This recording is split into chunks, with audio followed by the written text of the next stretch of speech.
Wilson Morales, Black Film and TV. How are you, Thank you. Sam? Oh, well, how are you? Good. So you finally got a special on Netflix. Obviously for every comedian, this is a long journey. Yeah.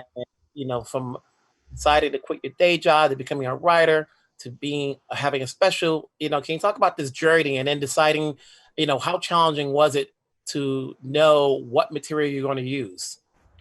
Um, hmm. Okay, so because you asked a lot. So where do you want me to start? Now let's talk about the journey of getting a special.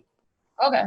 I mean, I feel like once I had did the 15, I did a Netflix 15 and that was pretty well received. And from that, the special opportunity came. And I feel like once I heard it, I felt ready for it, but I also knew it was going to be a lot of work to get the material to a place where I was going to feel like it was good enough to put on stage in that way.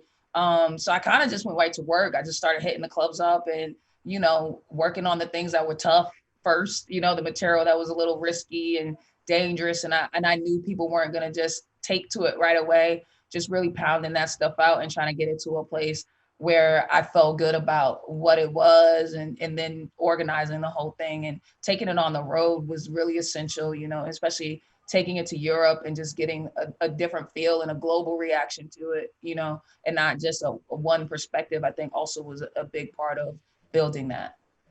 Is it challenging knowing it's one thing when you're on stage and you're talking to people right then and there, and it's another thing when you know you're being filmed where a lot of people are going to now see it, do you pay attention to that so much? I mean, I'm aware of it, but I also try to be in the moment of what I'm doing, and hope that that conveys through the film. Hmm. And as far as the length, as a comedian, you're either told you got 20 minutes, 40 minutes, an hour, was this the longest you've done? Oh, am on film, yeah. In my life, no.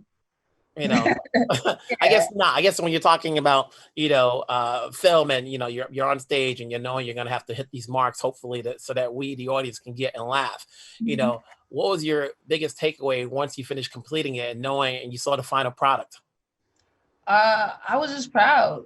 It was what I wanted it to be, and I watched it and I was like, oh, you see the growth and you see the work that you put into it, and that felt good. Hmm.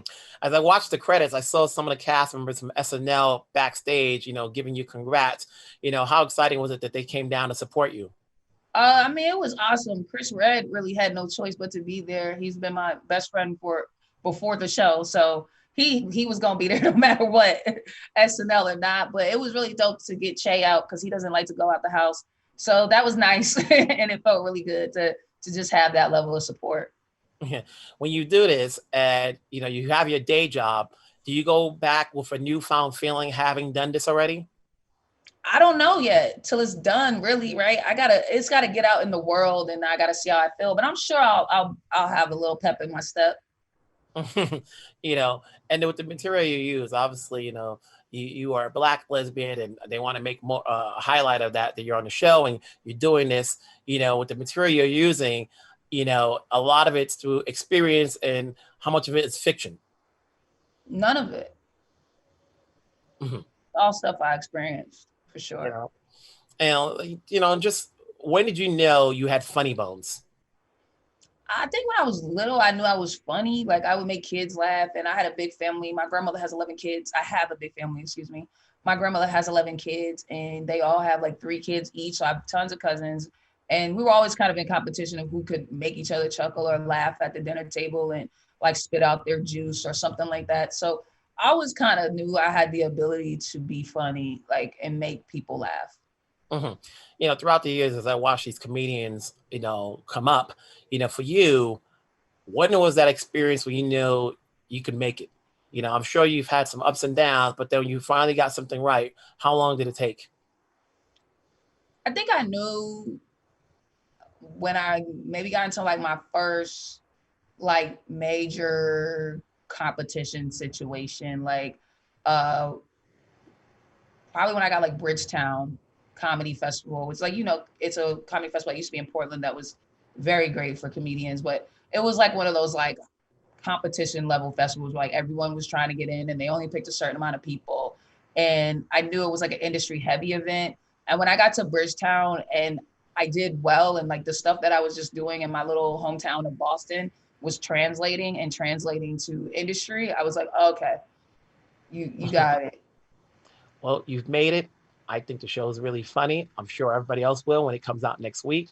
Keep doing your thing. We're out here to support. I'll talk to you later. Thank you, man. I appreciate you. Take care. Yeah. Bye. Bye.